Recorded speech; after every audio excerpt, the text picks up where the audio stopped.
Hi, Nick Gray, the business coach, helping you to develop your business and just generally make your life a lot easier as the owner of your business. So today we're looking at recruitment.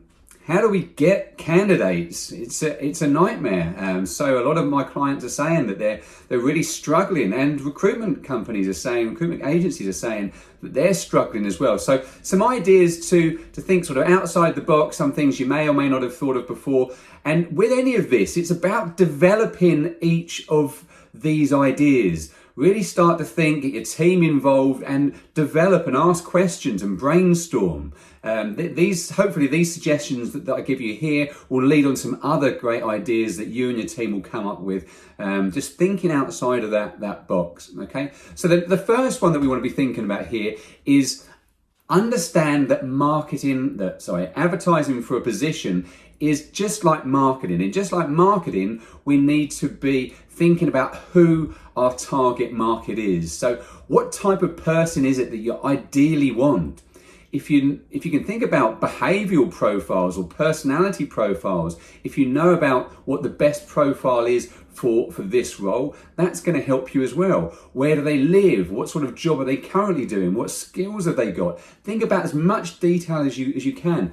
Think also about what types of interests they have. That may help you with your marketing to the social media and how you can boost your post to be in front of the right people. So think about this as a marketing position. Also, as in marketing, talk to them as in you and your language.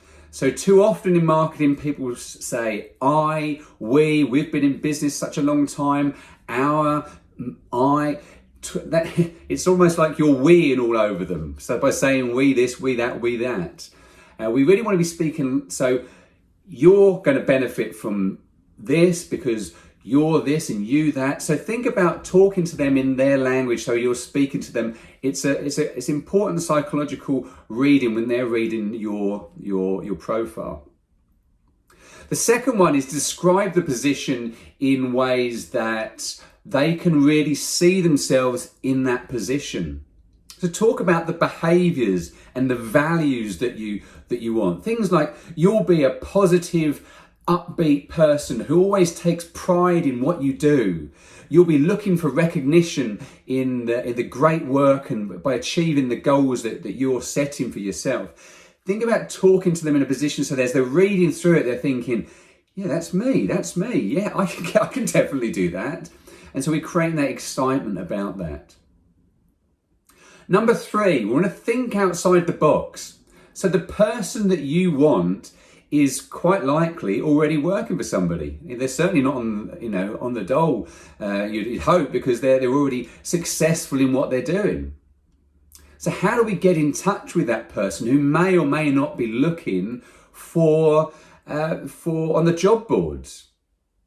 So some ideas, and this is by no means all of them, but things like, have you got a database of all of your customers or your suppliers? Think of a database that got all your customers on that you can send an email out to say, listen, we're expanding. We'd love to have more great people join our company. Who do you know who would fit the bill of providing great quality service and a great product, just like we gave to you? And so all these people in your database, they're already going to love you. They're fans of your work because they've bought from you. So they may well know somebody who may or may not be looking, but they might pass that message on to them. I've mentioned they're also your suppliers. Speak to your suppliers. Speak to your team as well. Who do your team know who they may be able to recommend to you? And the greater that we're looking after our team, by the way, the more they're inclined to recommend us to people that they know, and they want people to come and work where they work as well.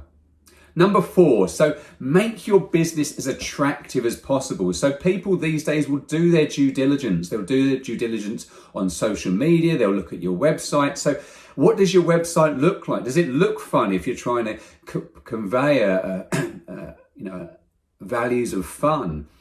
Does it look serious? Does it look professional if that's what you're trying to portray? Does it portray what you want to portray? Do you describe the values on your website just like you do in your interview? Generally, when you meet somebody who doesn't work out quite as you wanted them to work out, you hire somebody, it's because your values don't match.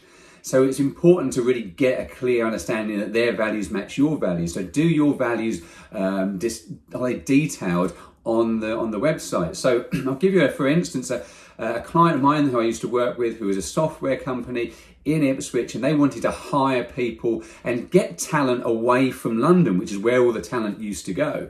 And when they hired this, they interviewed for this position, and the guy had already had a job accepted elsewhere. But when he came to them and he went away and did his due diligence, he came back to them and said, "Yes, I'm going to go with you because your website backs up just what you're saying about your values, about being fun, being engaging, being a team. It all backs that up on the website. So how does your website reflect what you're trying to say?" And the fifth and final one is something that's quite interesting, and I got an idea from my coach. It's something that he'd used in New Zealand, which was to use photos in the job ad. And something that you wouldn't necessarily think of. As I mentioned earlier, we want the person who's reading the ad to be thinking, yes, that's me, and that's me. I can put myself in that position. I can see myself there, or I can visualize myself there.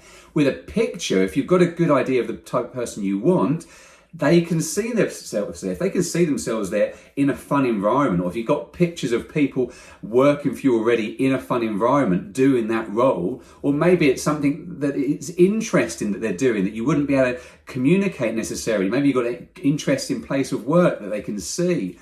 These things will come across in the picture. Videos are even greater. I saw a video on LinkedIn just last week where there's an American guy, but he'd done some great talking about the company, the type of person that he's looking for, and just how it's like, what it's like to work for the company, and explaining the core values and the culture of the business. That can be really powerful as well.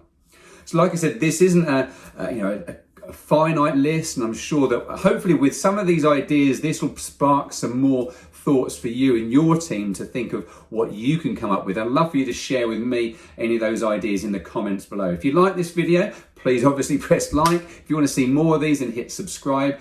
Until next time, I'm Nick Gray, the business coach, just helping you, making the world a better place, really. Thank you very much.